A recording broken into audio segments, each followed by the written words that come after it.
দেখুন আসুন ভেতরে দেখুন আমাদের হোটেল খাবার খাবো একবার এসে খেয়ে দেখুন। আমাদের এখানে ভাই আছে, ভাই বলুন কী কী বলবেন। নমস্কার।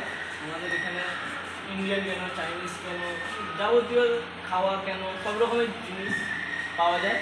আপনি 70 টাকা আমাদের হচ্ছে ভেজ মিল। আপনি 2 রকমের সবজি পাবেন, ডাল, চাটনি, স্যালাড, চিপস এবং তার সাথে আপনার বিভিন্ন রকমের সামুদ্রিক মাছ থাকে, তারপর যেরকম পমপ্লেট, ইলিশ, যেসব আপনি খেতে চান আপনার মন পছন্দের জিনিস পাবেন এখানে। আপনি যদি চান আপনি পাবদা খেতে চাই, পাবদাও পাবেন। আপনি যা পাবেন সব টাটকা জিনিস পাবেন। এইটা আমাদের এখানে একটা গ্যারেন্টি পাবেন, ঠিক আছে? আপনি একবার আসুন এখানে, খাওয়া দাওয়া আমাদের টেস্ট করুন। চাইনিজেরও item, fried rice, chilli chicken, biryani, এসব সব রকমের জিনিস পাওয়া যায় আমাদের এখানে। আর তার সাথে আমাদের ওখানে ভালো বসার জায়গাও আছে, মানে প্লেসও ভালো আছে, আপনারা একবার ট্রাই করে দেখতে পারেন।